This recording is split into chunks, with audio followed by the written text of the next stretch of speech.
네, 요 며칠 시장이 상당히 혼란스러웠는데 투자 전략 좀 세워보겠습니다. 오늘 이 시간 현대차증권 리서치센터의 이재선 연구위원 모셨습니다. 어서 오세요. 네, 안녕하세요. 네, 다행스럽게도 그래도 2차 전지가 올라와주고는 있는데 또 언제 변동성을 확대할지 모르겠습니다. 요 며칠 사이에 워낙에 변동성이 커서 2차 전지 주에 대한 투자 의견 먼저 여쭤볼까요?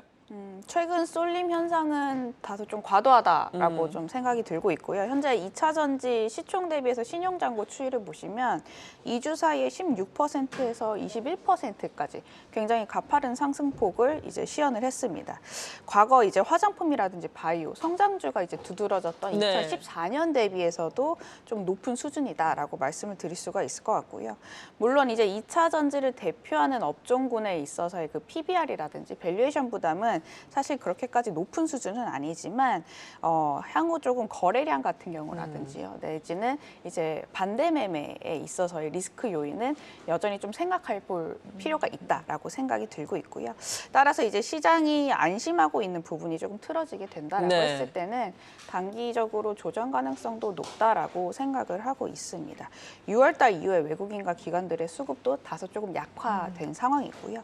따라서 이제 그 2차 전지 내에서도 중소형주, 특히 이제 이익 개선이 담보가 되지 않은 중소형주 내에서는 좀 매도 압력이 단기적으로 사실 증가할 거다라고 사실 예상을 조금 하고 있는 상황입니다. 네, 아직까지는 변동성 국면에 놓여 있다. 주의가 필요하다라고 2차 전지에 대해서 도움 말씀을 주셨습니다.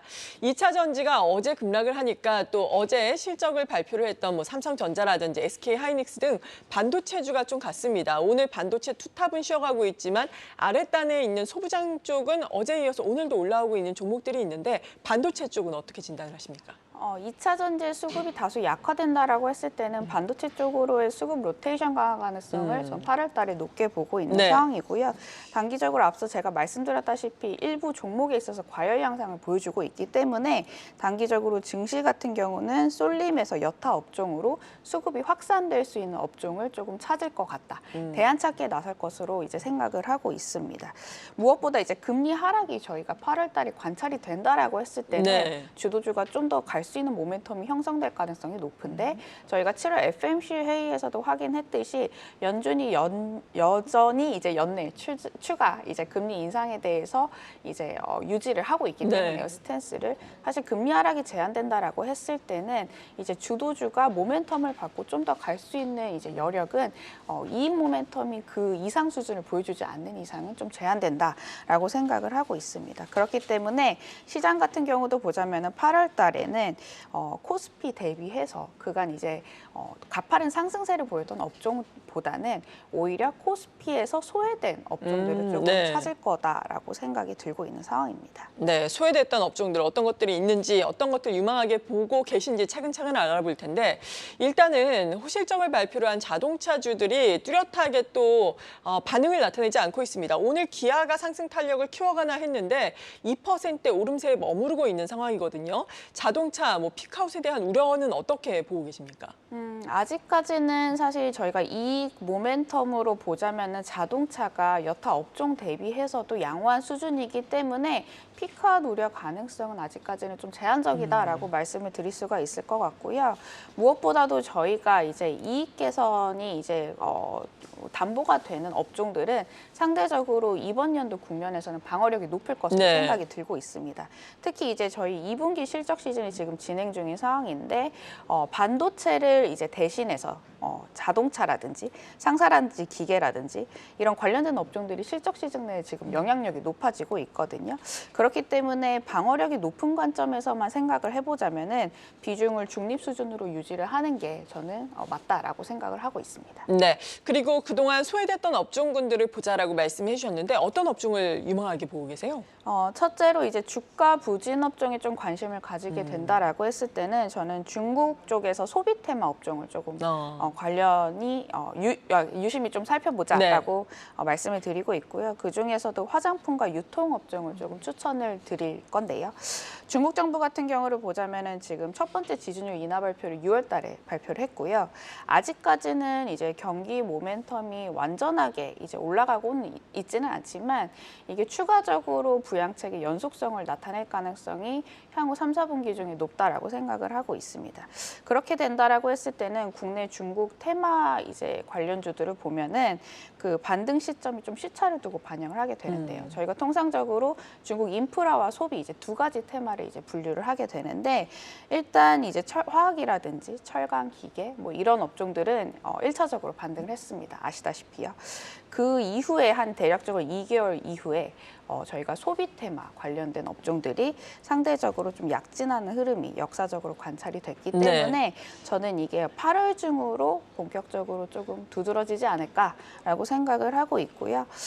중국 소비 데이터 반등이 아직까지는 미미한 수준입니다. 그러나 이게 경기 지표는 사실 이제 그 부양 정책의 시차를 두고 개선될 가능성이 높기 때문에 경기 지표가 8, 9월 중에 턴어라운드 가능성이 높다라고 했을 때는 소비 관련된 업종도 이제 저가 모멘텀 관점에서도 좀 유심히 보자라고 이제 생각을 하고 있습니다. 실제로도 보자면요, 저희가 내수주 관련된 업종들의 밸류에이션을 보자면 역사적으로 굉장히 부담이 많이 낮아져 있는 상황이에요. 그렇죠. 네, 근데 지금 금리 자체는 아직까지 하락할 가능성이 그렇게 크지 않은 상황이거든요.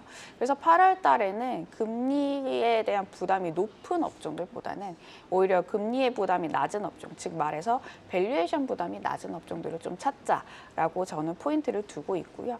아까 제가 중국 그 소비주 중에서 화장품과 유통 말씀을 드렸는데 왜냐하면 이 업종들은 밸류에이션 부담이 낮아지고 있는 상황 속에서 이익이 바닥을 다지고 지금 조금씩 올라가는 모습을 보여주고 있기 때문이다라고 보시면 될 것 같습니다.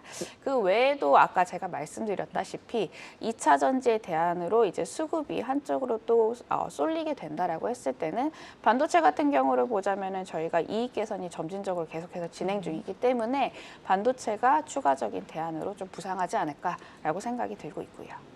네, 지금 소외가 된 중국 관련된 소비주들 그리고 반도체 쪽 말씀을 해주셨습니다. 유망하다라고 언급을 해주셨고 앞서서 잠깐 이야기를 하면서 FOMC 이야기가 나왔는데 간밤에 미국에서 경제 지표들 발표가 됐습니다. 2분기 GDP 속보치 같은 경우에는 예상치를 큰 폭으로 상회를 하면서 이러다 연준이 또 기준금리 더 인상하는 것이 아닌가라는 우려감을 자아내기도 했었는데 또 PC의 물가를 보자면은 예상치를 하회하면서 물가는 어느 정도 잡히는 게 확인이 되고 있거든요.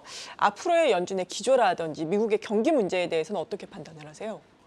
이제 전체 그림을 놓고 보자면은 인플레이션 압력은 점차 완화될 가능성이 높다라고 생각이 들고 있어요. 다만 이제 뭐 CPI라든지 PC라든지 아직까지 연준의 목표치에 미달한 수준을 나타내고 있기 때문에 연준의 목표치에 도달하지 않는 이상 연준이 이제 매파적인 기조를 완화적으로 급선회할 가능성은 사실 낮거든요. 그래서 제가 아까 금리 부분을 말씀을 드렸는데 7월 FOMC 회의 이후에서도 금리와 달러 방향이 좀처럼 사실 이제 시장의 우호적인 방향으로 전개가 되지 않은 부분이 그런 쪽으로 해석이 가능할 수 있을 것 같고요. 따라서 이제 연준의 정책 변경 가능성을 자극할 수준의 그런 그 경제 지표가 나오지만 않는다라고 했을 때는 오히려 시장 방향성은 사실 박스권이 좀 갇힐 가능성이 높다. 8월 달에 그렇게 생각을 하고 있습니다. 오히려 대외적인 환경을 조금 주목을 해야 될 것 같은데요. 연준의 재료보다는 최근에 조금 부상을 하고 있는 오늘 아마 이제 정책 회의 결정이 발표가 될 텐데 BOJ의 그 정책 변환 가능성을 조금 주목을 해야 된다. 단기적으로 저는 그렇게 말씀을 드리고 있습니다. 지금 당초 예상했던 YCC 정책의 변환 이제 시점은 저희가 9월쯤으로 원래 예상을 했었는데요. 어제 뭐 시장에 좀 단기 그 하락 재료로 작용하고 단기적으로 하락재를 작용하고 있던 부분 중에 하나도 사실 이제 BOJ가 갑자기 이제 오늘 발표될 정책 회의에서 YCC 조정 가능성이 이제 여지를 열어둘 수 있을 거라는 그런 약간 시장의 우려스러운 부분이 약간 좀 하락재료를 자극을 했던 것 같아요. 뭐 지금 결과를 조금 살펴는 봐야겠지만 만약에 BOJ가 시장 예상 대비해서 긴축 가능성을 좀 더 빠르게 이제 전환을 시킨다라고 했을 때는 금리에 대한 부분도 조금 상승 압력을 염두를 해둬야 되지 않을까라고 생각을 하고 있습니다. 네, 그렇군요. 오늘 또 일본 BOJ의 YCC 정책이 어떻게 변화를 혹시라도 하는지 장중에 저희와 함께 뉴스 확인을 해보셔야 되겠습니다. 지금까지 현대차증권 리서치센터의 이재선 연구위원이었습니다. 고맙습니다. 감사합니다.